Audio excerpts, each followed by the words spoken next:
When you need mealtime inspiration, it's worth shopping Baker's, where you'll find over 30,000 mouth-watering choices that excite your inner foodie. And no matter what tasty choice you make, you'll enjoy our everyday low prices, plus extra ways to save, like digital coupons worth over $600 each week. You can also save up to $1 off per gallon at the pump with fuel points. More savings and more inspiring flavors make shopping Baker's worth it every time. Baker's, fresh for everyone. Fuel restrictions apply. We're excited to announce that our very own podcasting platform, Zencastr, has become a new sponsor to the show. Check out the podcast discount link in our show notes and stay tuned for why we love using Zen for the podcast.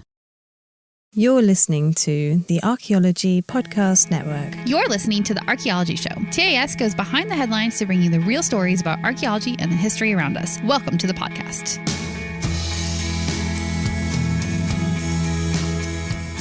Hello and welcome to the Archaeology Show, episode 126. On today's show, we talk about Scottish petroglyphs, a new way to date old rocks, and CRM on an Air Force base in Wyoming. Let's dig a little deeper.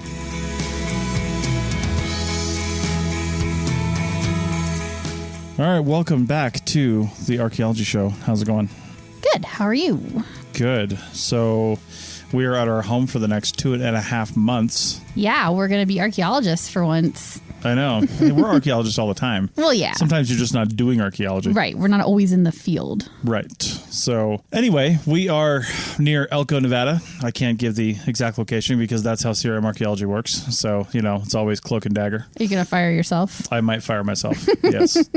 If you've read my book at all, which you can find at all, well, you can't find it at any retailers or probably Amazon. Maybe so I won't Amazon. I won't even mention it. No, it's still on Amazon. Field Archaeologist Survival Guide. But I think in there I mentioned at least once when I was fired. Anyway, so let's get back to archaeology. We've got 3 great news stories for you. We even have a CRM news story at the end. This first one, I feel like, is almost a crossover because I've been co-hosting sometimes, but producing all the time, the new-ish rock art podcast that we have on the Archaeology Podcast Network. Our fantastic career rock art researcher, Dr. Alan Garfinkel, hosts the show. Sometimes when he doesn't have a guest, I'm on the show with him, and I'm thinking about this next article because I directly asked him a question in that show that then this article pops up and basically answers the question for me. Oh, really? Yeah, so we'll get to that in a second. Well, that's good because I don't really know anything about rock art except for what I learned from editing that podcast. So I'm excited. Right. So the article is from Sky News over in the UK, and I know that's not, it's not a not credible resource, but, there it is. They did not link to the real paper, so I don't think there was a paper. I don't think there was a paper. Maybe it'll be coming at some point, but... Right. We'll get to that. Yeah. It's called An Incredible Discovery, and they put that in quotes. I don't know why. Prehistoric animal carvings found in Scotland for the first time. So carvings, a.k.a. petroglyphs, for anybody that knows anything about archaeology. Uh-huh. They try to dumb it down for the masses, but our audience knows what a rock carving is. It's a petroglyph. Yes. So here's the details here. It's up to 5,000 years old. There's no mention of how they dated this thing, aside from the fact that it was found inside of what they call in Scotland, in the UK, a cairn. Now, a cairn over here where I'm sitting in Nevada is a stack of rocks. Yeah. It's a marker of some sort, whether it's a historic boundary, mining tribally claim. related boundary, a mining claim. Yeah. They're markers. They're stacks of rocks that are markers. But a cairn in Scotland has a much different connotation. It's like a chamber. Oh. Yeah. Is it cairn, C-A-I-R-N? Yeah, like the same way? Oh, okay. All right. Yeah. So this guy was walking by. They don't really even talk about him a whole lot, to be honest, but Hamish Fenton is his name. He has a background in archaeology. I'm not sure what that means. I think he took an Anthro 101 class when he was, at the University of Sheffield. Like 45 years ago. Yeah. So anyway, he was walking by and he noticed an opening in this cairn. And I'm thinking, for 5,000 years, no one else noticed this? What's going on here? Yeah. But anyway, he goes inside, has his flashlight, and he starts looking around, and he noticed, I think on the ceiling and upside down to his perspective, he noticed what looked like some carvings. He looked some shapes. Mm-hmm. And when he looked at it a little closer, he noticed that they were deer. Now, red deer are extremely prolific in that area. Right. In fact, another podcast that we have called Archaeology and Ale, normally outside of pandemic times, is the recordings from the University of Sheffield's monthly talks at the Red Deer Pub in Sheffield, yeah, England. Totally. Yeah, mm-hmm. So I mean, that pub is like, I don't know, 1 billion years old because it's England. Like, it's incredibly old. Right. But red deer are all over up there. They're very iconic in the area and very important to people of all time periods that have, lived with the red deer. So what they found was basically 2 male red deer with fully grown antlers. And what could be seen as other carvings that are like possibly younger deer. If you look at this article that we linked to in the show notes, there's 2 of them that are very clearly deer. And the other 3, while they could be younger deer, they could be something else entirely because they look like I tried to draw a deer and it just didn't work out. So, right. Anyway, that's really cool. And how this intersects with the Rock Art podcast is just a couple episodes ago from when we're recording this now. So I think episode 40, 41, something like that. We talk about Coso bighorn sheep, and Coso area is the eastern Mojave of the, I guess, south central California. Right. And the Coso range has just thousands and thousands of rock art panels, and nearly every single one of them have some version of bighorn sheep on it. The bighorn sheep are so popular there and so needed by the culture and so revered by the culture, and it was just an amazing thing. And I asked Dr. Garfinkel on the podcast, is there this prolific art related to a single animal anywhere else in the world? Mm-hmm. And he said, well, yeah, it's all over the place. So, in the Midwest, where you find not a lot of rock art in the Midwest, but in like the upper Midwest and Wyoming and Montana, you find buffalo, bison. Mm-hmm. There's some places where you find like rabbits in the world. There's all things all over the place. Basically, whatever is local to the area. Yeah, the phrase that you use is called an indexical animal. Okay. It's a very important animal for the area, not just for food, but for other resources and sometimes even religion. Right. So that's what we have here is basically the red deer is an indexical animal for this area. And again, it dates to about 5,000 years ago. And I think they only know that because the cairn dates to that. They probably knew that already. Yeah, I was just wondering that because it's such a very specific date. And I'm like, where are they coming up with that? And how do they know?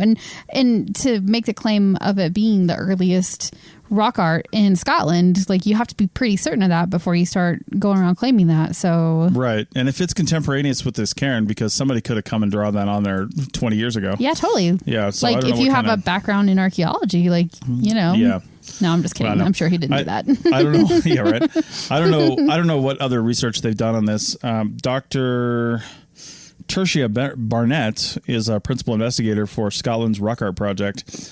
And she said it's amazing. Mm-hmm. She's seen it. Presumably, she's not thinking it's not real. But again, there's no paper or anything to report on here. But she says that, it's previously thought that animal carvings of this antiquity didn't exist in Scotland because none had been found. Oh. So I wonder when archaeologists are going to realize that just because something hasn't been found doesn't mean it doesn't exist. Yeah. It usually just means we haven't found it yet. Yeah.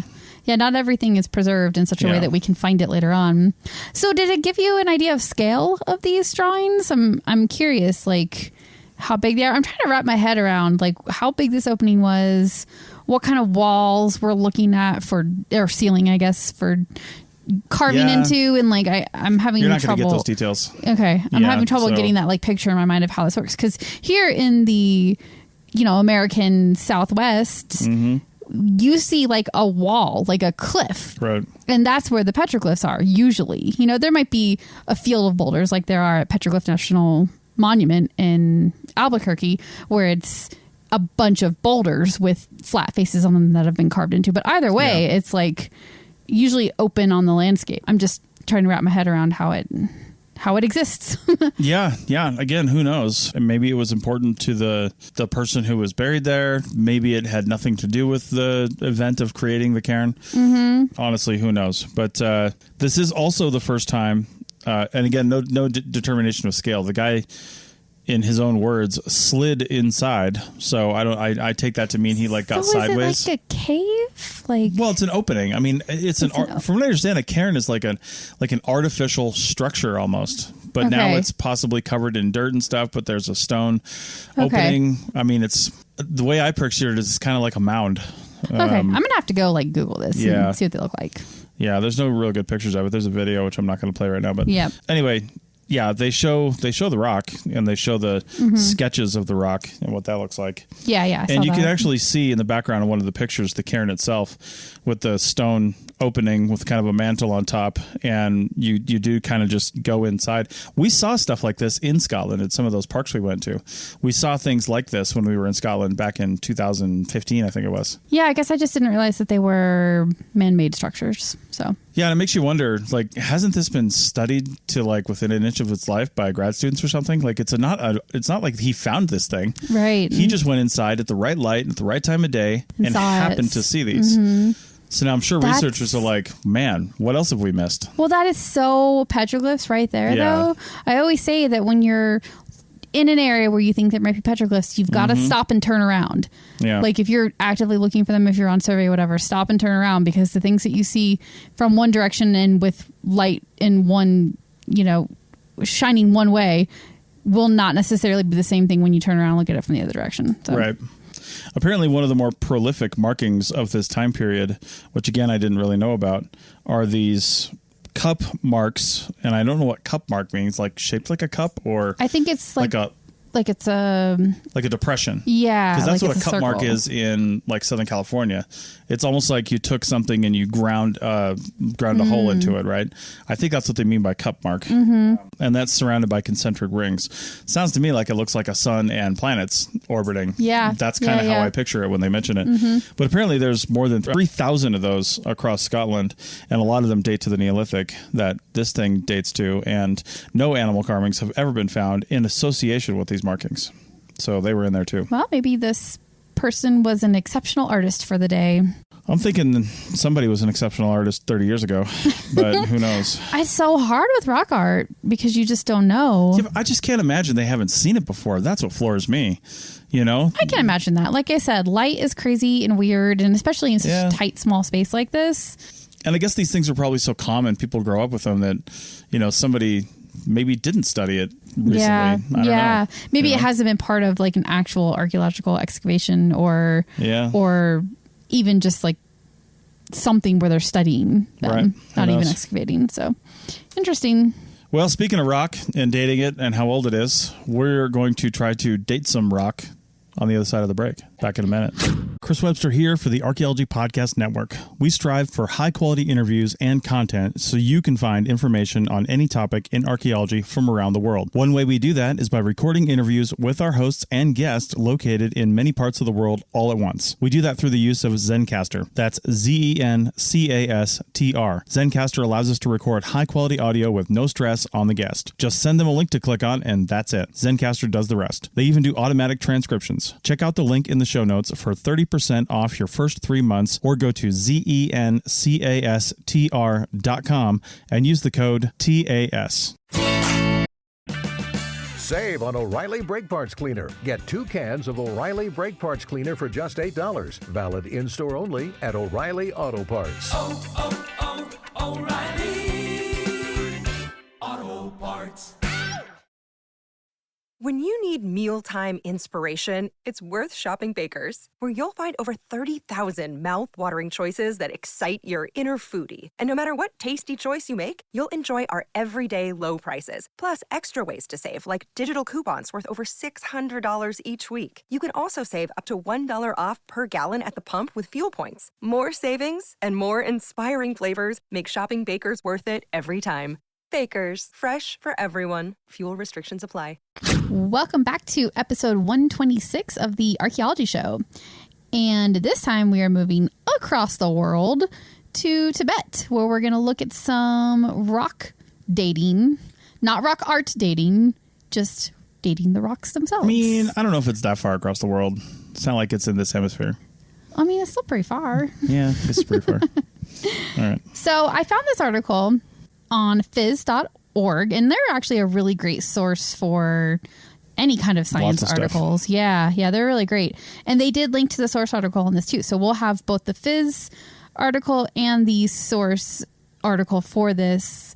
I think it's great to read both, but really the phys article, that's where I got a great overview of what they're talking about. So the title of the original article is Oldest Human Traces from the Southern Tibetan Plateau in a New Light. Ooh. Yeah. And so what they're doing here is they are basically using a not exactly new, but I suppose a new application of a technique called optically stimulated luminescence, OSL. I'm quite sure we have talked about that before.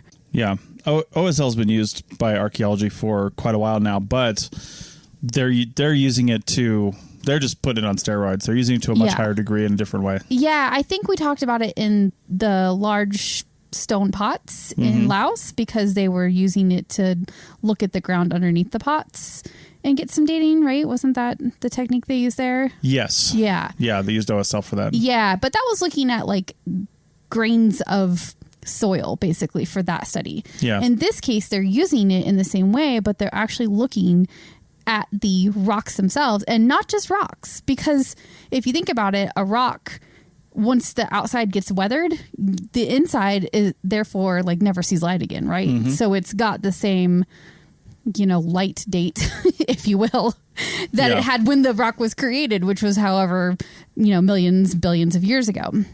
Yeah. Now keep in mind, like it takes a while for this weathering to build up and kind of seal in the light signature. Exactly. Yeah. But we're also not even able to date most rock artifacts to anything but their billions of year old actual date, right? So if we can get to within a few thousand years, we're probably pretty happy. Yeah. Yeah. And it sounds like what they're doing, and honestly, like the Tibet part of this article, it really just happens to be where this researcher who is kind of leading the charge on this OSL stuff, he just works in Tibet. So that's sort of where the Tibet angle comes in, and he used this dating technique in Tibet. But what he's doing is he's taking artifacts, stone tools and things that have been used or shaped by humans, and then they are dropped on the ground again. They get a new coating of some sort of patina or weathering or whatever. They basically get reburied or partially reburied. And then that changes the light signature so that you can date that artifact based on the internal light from the last exposure. Right. I think I'm explaining that correctly. I think so. And I'm going to use a paragraph that was in this paper. So yes. Yeah. I'm going to try to explain this to as much a degree as they did. The one thing I don't understand is how something gets saturated with light, like the actual photons being stored inside of certain rocks. Like, what are they actually measuring? They keep saying the luminescence or luminosity or light, but I'm a little confused as to what that means. But yeah, and I think if you go read the actual research paper and if you can understand it, because I did start reading it a little bit and it's like, well, okay, I'm going to go back to the phys.org article because that was in language that I can understand. And I'm not dumb. It's just really complicated. So one of the things they say here is the inside of a rock, and the inside is anything that just hasn't been exposed to light. So the inside could be just a few millimeters inside. But the inside of a rock has never been exposed to sunlight, because rock is formed typically either due to high pressures, right, deeply underground due to high pressures, or it's formed in volcanoes or, basically pressure or volcano. Those are the two ways you make rock. And both of those things happen. I wouldn't say don't happen at the surface. Volcanoes definitely produce rock at the surface, but then it's just the outer layer, and then the inner stuff is all never seen the sunlight. Oh, okay. So the inside's never seen sunlight. Never. Okay. And that's the weird thing is they say the inside of a rock has never been exposed to sunlight, so it has a saturated luminescence signal and an infinite high age, which is, again, a little bit confusing. But it is, but I guess I kind of get it because it's never seen sun. But here's the thing. They say that if the rock surface is exposed to daylight for long enough time, the signal in the top few millimeters or centimeters, depending on where you're at, of the rock will be erased. So basically, once it's exposed, it kind of resets the rock. Okay. It resets the outer layers of the outer rock. Layer, the outer kind of edge of it. The areas that are exposed. Right. Yeah. Which this can happen during what's called flint knapping, which is how you make stone tools. The process of taking flakes off, whether using antlers or other rocks or something like that, is called flint knapping. And that process exposes the rock and basically resets its luminosity and what it has. So as soon as the rock is done being used by humans, whether it's broken, discarded, whatever, and then it's partially buried in sediment, or somehow shielded from light, even if only one side of it is buried in sediment. Like, we've found stone tools, and it always strikes me after I find the tool. Like, there's an incredibly high chance we're going to find some kind of stone tool in the next couple of months when we're out here on this project. And if it's not a previously recorded site, it's something new. And I reach down, we just reach down and pick it up without thought. But the thought that I'm the first person to do that in like 3,000 years. Since the person who lost it or discarded it. Yeah. That's phenomenal. Yeah. Right? Isn't that just a crazy thought? Yeah. So anyway, when that artifact is just sitting there upside down for that amount of time in the high desert, sure, the part that's exposed is kind of getting constantly refreshed, it sounds like. Unless a patina builds up, like on obsidian, like you said, then that could actually reset its date. In a sense, you could have two dates. One on the underside from shortly after napping, probably within a few years. And then on the other side, the patina, which could take hundreds, if not thousands of years to develop, depending on the area. Right. So anyway, you've got that. You've got the affected rock. You've got the reset. The luminescent signal in the artifact surface recharges by doing that. And they can measure this, what they call depth-dependent luminescence signal in the rock surface, and calculate the age of the artifact when it was discarded, right? Not the age of the actual rock, but the age of the time at when it was, when it re-entered the soil, essentially. Basically. Yeah. Now, the other really big factor here, and this takes into account like obsidian hydration dating and stuff like that too, is they have to take into account the dynamics of local Earth surface processes. What they mean by that is, if you're sitting out here in the high desert, the luminosity is going to be affected in a much different way than if you dropped a projectile point deep in the rainforest. Right, and it's completely shaded all the time. Yes, yeah. all the time. So you have to have a rate. You have to have a rate of luminescence absorption, essentially, right? And when we've talked about obsidian rind hydration dating for lithic, for like obsidian artifacts, that's another way that we date those, because when you crack open an obsidian artifact, it's got that like millimeter thick edge and it's super shiny and glossy. But over time, it develops this dull patina, and that's essentially weathering combined with the moisture from the environment so absorbing into the rock. And again, we're sitting here in the high desert where the humidity is probably 15% at best. Whereas if you're somewhere really moist, you're somewhere up in like Washington State or, the Pacific Northwest, you might have a really thick rind after only a few hundred years versus a few thousand years. Right. Because it's different. So that provides its own challenges, though. Same thing with this, because we're sitting here in the high desert, but we're also sitting in a place that was, probably high ground, but could have been underwater 8,000-9,000 years ago, and maybe a little bit longer ago than that, when there were still people here. There were people here 10,000 years ago. This could have been, I don't know, lush grasslands. I don't really know, a whole lot about it, but you got to take into account the different environment, the different place the Earth was in at the time, and everything that's going on. So you have to know a lot about the paleoecology to be able to even calibrate these measurements. Yeah. Well, it sounds like the guy doing the work, Michael Meyer, has a background actually in geology. Almost. Michael Meyer? Yes. Isn't that like the guy from Halloween? Am I wrong on that? I just hear Jamie Lee Curtis screaming right now. I actually hate horror and scary movies, so you're asking the wrong person. I actively avoid them, but you know that. Michael Meyer. Yeah. No, he's the one who is leading this work, and I think he's got like a pretty solid background in geology, and he's approaching this from a geology angle as opposed to an archaeology angle. And I think that's probably helping him figure out how to apply these dating techniques properly to the area and to the artifacts. So, and I'm also like kind of in love with this picture of the person who's got like a black cloth over the top half of their body, and they're laying, and I can see that they're laying on the ground face down, like by the legs that are sticking out underneath the black cloth. It doesn't look good. I know, like if I didn't know that they were doing some kind of crazy photo or collection or something right there, I'd be like, is that person okay? Yeah. That's crazy. But that does bring up the question though. Every time we're out in the field and we're recording, right? What's the first thing you do when you get to an artifact that you have to record? You pick it up. Yeah. So are we ruining this data, this potential data, when we pick it up and expose that underside to sunlight? Well, I don't know how long it takes to erase it. You know what I mean? And if we wanted to do some OSL dating on stuff, we would have to plan that ahead in our research design and plan for the funding of it, and then plan for the proper collection of it, because these guys have probably found rock artifacts on the ground. And the reason this guy is covered in a black light it's probably light blocking, right? It's light blocking, so Yeah. he can pick it up and sample it. Yeah. He's either sampling it right there. I don't know how big the OSL machine is, or he's packaging it in a light-proof case, Right. So they can bring it back to be tested. Yeah. Yeah, because any amount of light's going to reset it. It sounds like it's pretty quick, or he wouldn't have to do this. Yeah, it must be, which is very interesting to me because it's like we always talk about, like you never know what future researchers are going to be able to do with the data that you're collecting. Yeah. Obviously, I'm not saying that you should be collecting all data in like under a black cloth laying face down in the desert. Like that's just not reasonable. But here's the thing with we're in the Great Basin right now, and there's generally a no collect philosophy here when you're doing pedestrian survey. That being said, people pick stuff up, they lick it, they handle it. Oh God, please don't lick it. If you pick it up after lunch and you've got, orange juiced fragments and fish tin fragments, because people like for some reason, the only place I've ever seen someone eat a sardine is sitting on a rock in the desert. Like literally never seen anyone else eat a sardine. That's so archaeology. I know.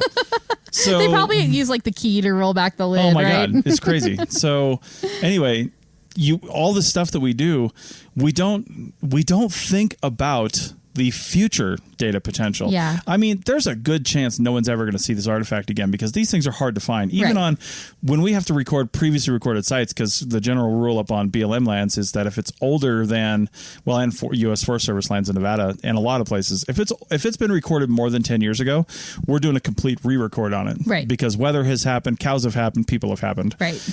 So we have to record it again. And not only are we not concerning ourselves with the fact that someone else is going to record it in 10 years, probably, or more, but we're also not concerned with any sort of current or future data potential.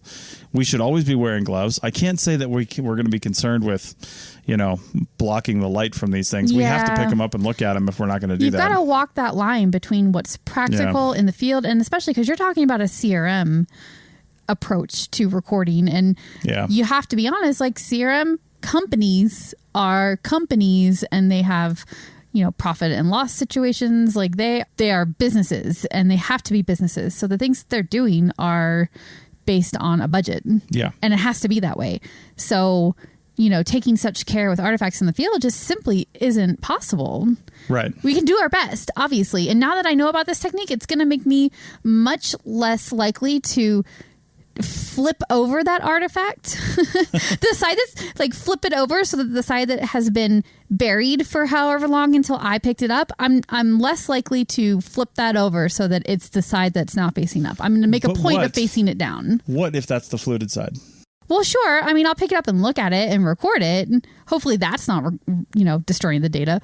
But I'll flip it back over when I put it back down on the ground. Oh, yeah, sure. You didn't erase it at all. Oh, I mean, I'll do my best.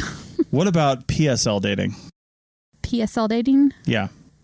What about PSL dating? I don't know about PSL dating. Exactly. Nobody does. It was invented 20 years from now. Oh my God, you're so annoying. And we don't even know. Did you just come back in your time machine and I didn't even see you? Like, really what it is it's dating things to this time period because it's pumpkin spice latte dating, which is really indicative of the early part of the 21st century.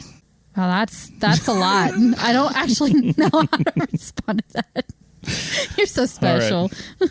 Well, speaking of CRM, let's take a break and come back. And I found a CRM news article. Woo! Now, it's really not a news article, but we're going to talk about CRM and how it's used and all that. So we'll be back in just a minute. Jaguar pull out. You may have heard my pitch for membership. It's a great idea and really helps out. However, you can also support us by picking up a fun t-shirt, sticker, or something from a large selection of items from our TeePublic store. Head over to arcpodnet.com/shop for a link. That's arcpodnet.com/shop to pick up some fun swag and support the show.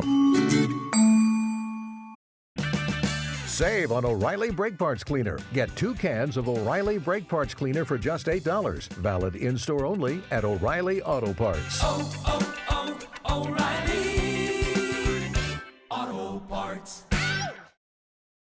When you need mealtime inspiration, it's worth shopping Baker's, where you'll find over 30,000 mouth-watering choices that excite your inner foodie. And no matter what tasty choice you make, you'll enjoy our everyday low prices, plus extra ways to save, like digital coupons worth over $600 each week. You can also save up to $1 off per gallon at the pump with fuel points. More savings and more inspiring flavors make shopping Baker's worth it every time. Baker's, fresh for everyone. Fuel restrictions apply. Welcome back to episode 126 of the Archaeology Show. And we're going to talk about an article right now. It's from the Wyoming Business Report. Oh, you are reaching for your sources, sir. Listen, I tried to find something that was related to CRM. So I typed in section 106. I typed in a few other things. And I wanted to find something related to CRM because there's a lot of good archaeology that's get done on CRM. This is an article about archaeology that's about to happen. Okay. So, but it's good because there's a lot of people that could be affected by something like this, and I just wanted to know. Is it like an announcement of an area that's about to be done? Okay. Yeah, so let's talk about that. The article is titled F.E. Warren Air Force Base, which I've never heard of in my life, to conduct field surveys June 14th to October 22nd. So the interesting thing about this is this base is part of what the Air Force calls their ground-based strategic deterrent project, which is a fancy way for saying it's where they keep their intercontinental ballistic missiles. So if you've ever seen war games and they're in like the middle of the middle of the country and all these huge missiles are taking off to land in Russia, this is that. The missile that we use is called the Minuteman III. And I mean, it's like 4 stories tall. I mean, it's a freaking gigantic rocket. So this is survey for area that'll be storage for these missiles. Basically what they're doing is they are updating these missiles.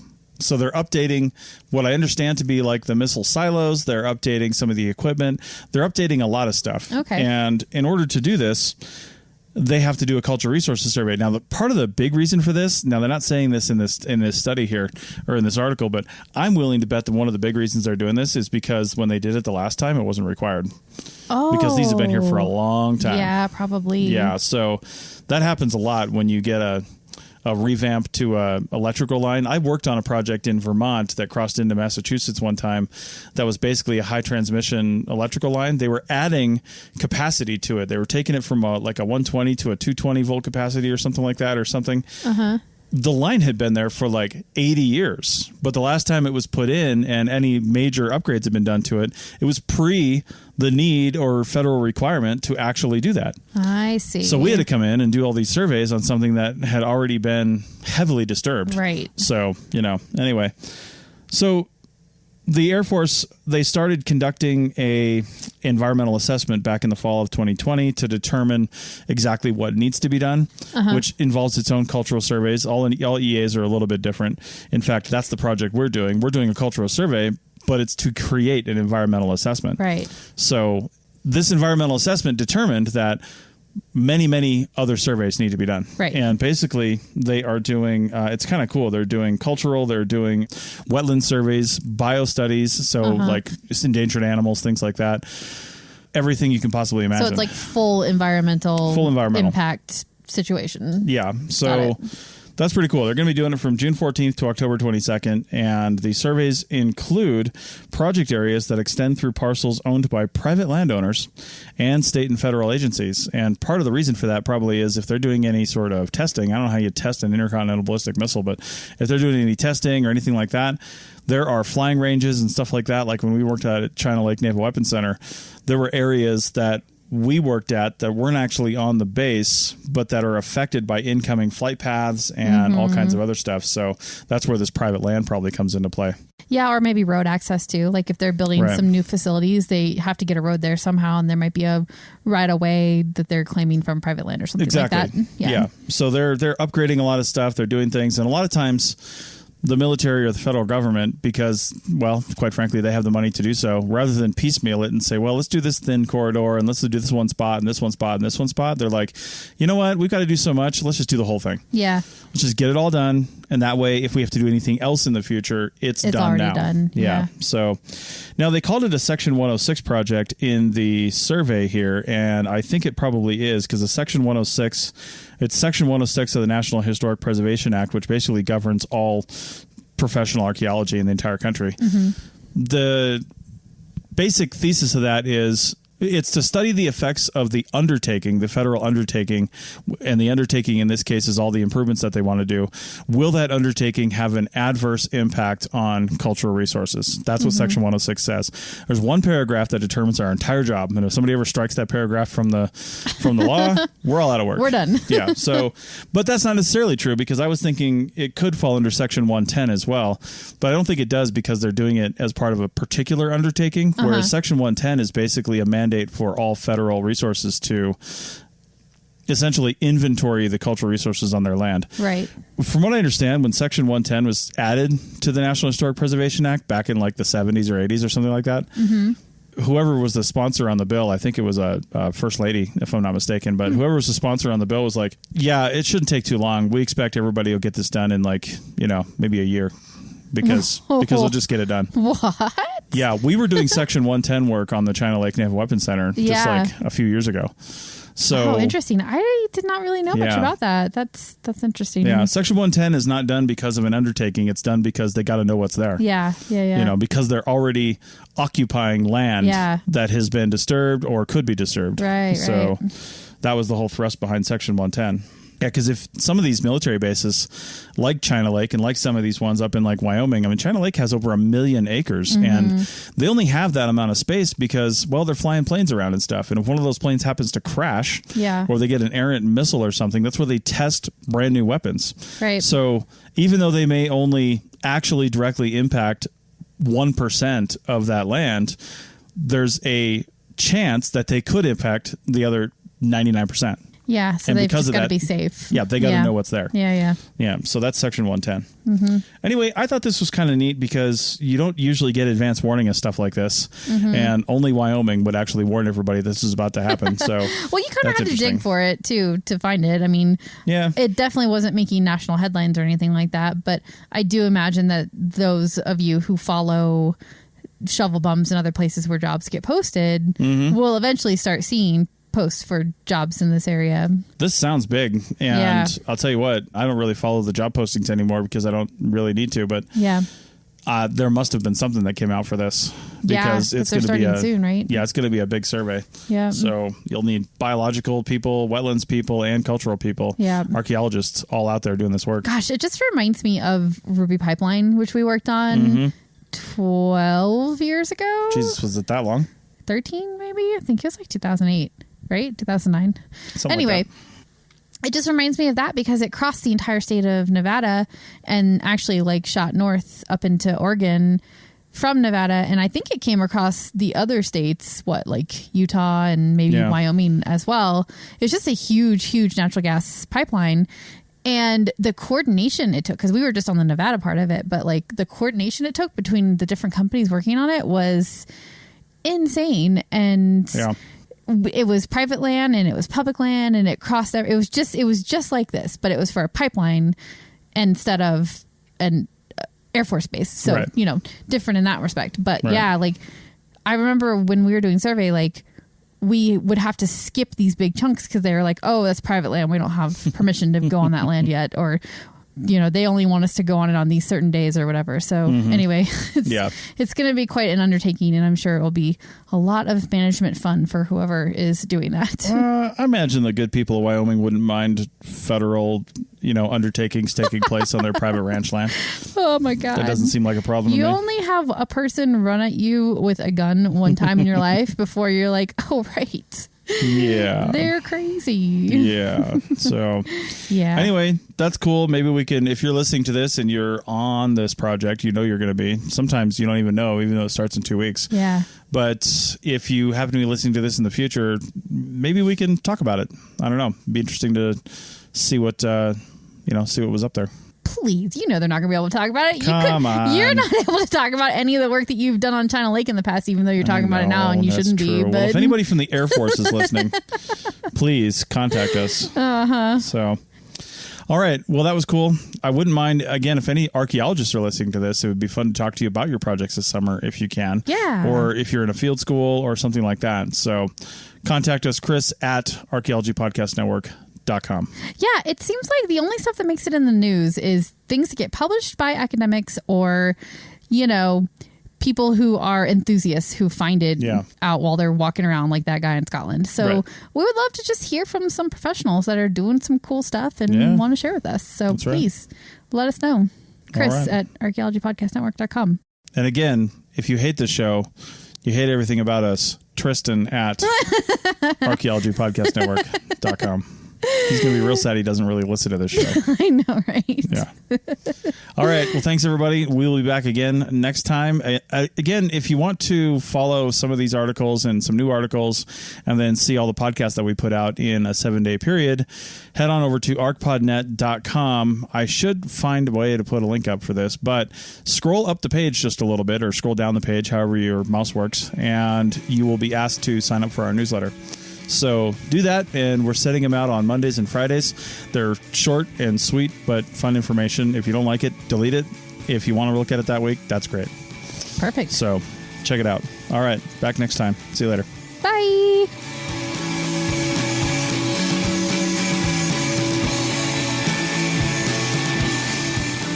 Thanks for listening to The Archaeology Show. Feel free to comment and view the show notes on the website at www.arcpodnet.com.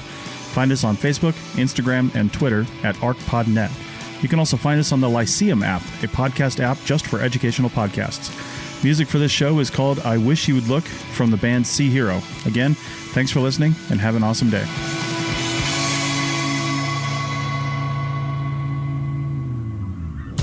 This episode was produced by Chris Webster from his RV Traveling America, Tristan Boyle in Scotland, and the Archaeology Podcast Network, and was edited by Chris Webster. This has been a presentation of the Archaeology Podcast Network. Visit us on the web for show notes and other podcasts at www.archpodnet.com. Contact us at chris@archaeologypodcastnetwork.com. Thanks again for listening to this episode and for supporting the Archaeology Podcast Network. If you want these shows to keep going, consider becoming a member for just $7.99 US a month. That's cheaper than a venti quad eggnog latte. Go to arcpodnet.com/members for more.